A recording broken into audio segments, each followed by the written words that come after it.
Ndagira ngo nkumvisha amajwi ya Shadibu mwenye wasobanura neza ukuntu yasambanyijwe bikomeye n'uriya musore witwa Yugi Umukaraza, uko byagenze, uko yaje, nuko uyu munsi Shadibu arimo yerekera kwa muganga kuri Isange One Stop Center kugira ngo yipimishe arebe niba nta birwara bamusigiye cyangwa se ibindi bibazo yaba yakuye muri kuriya guhohoterwa bijyanye no kuba wenda yatwara n'inda, ibintu bigiye bitandukanye. Aho ngaho kuri Isange One Stop Center baragufasha igihe cyose uhuye n'ibibazo bitunguranye, cyane cyane uri igitsina gore uhohotewe.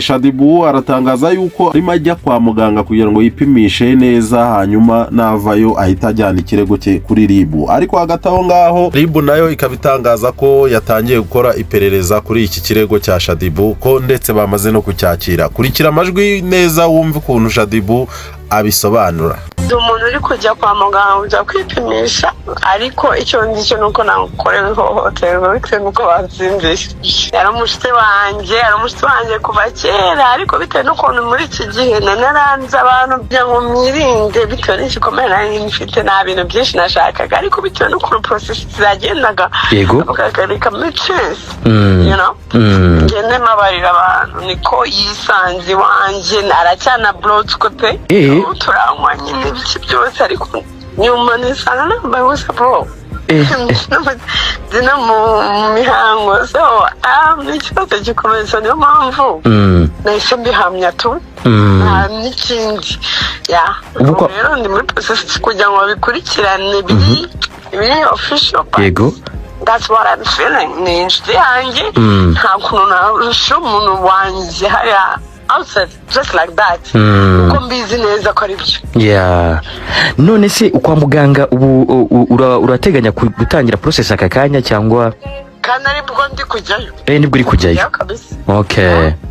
Hanyuma se we yahise agenda yancitse kandi na muganga rindira ubwo n'ukuntu baransindishije ntabwo nakujya kuri RIB nansinzi kamere namwe ati rindira tunemere neza tujye kuri RIB, nubwo nari tayari ubundi njye ntabwo ndi mu buryo bwo kujya muri ruhame ngo bikini biki, namwe arindira, ariko kubitewe n'ibintu numva nakorewe reka turindire binjire mu butugende mani barancika tu. None se yari wenyine cyangwa wenda yari yaje ari kumwe n'abandi? Yaje undi mugenzi aramushikisha kubera ko ngenda namwanjye n'inkweto ze nazihishe. Yego. Ariko yagiye nta nkweto, kabisa inkweto ze ziracyari mu rugo nazihishe.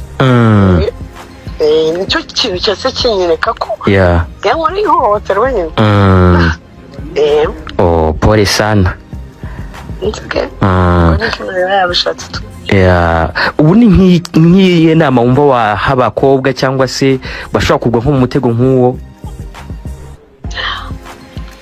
Umva, birinde ikiremwa muntu, bikunde tu, nta kindi. Birinde nta kindi pe, ntabwo bikunze, bimenye, birinde ngo bikunde tu. Kubera ko urumva ko iyo utikunze ushaka abantu aribo bakurangiza, ariko iyo wikunze ntabwo uha access umuntu uwo ari we wese. Ni ukuvuga ngo cyerekana ko umuntu aba ari ntabwo ariko nabivuga, njye nari ndi mu process yo kuhimana. Hari abantu baba bakeneye abantu kubera ko baba bari none ndani bakabicisha ibyo bintu tu.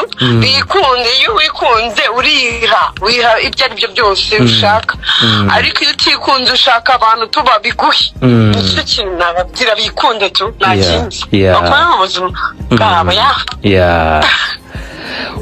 Urakoze rero cyane kandi wihangane, ubwo wenda n'andi makuru turakomeza kumenya. Nakonye nyine nubwo wasanga ndigerageza icyo abandi bose nabo babonereho nyine.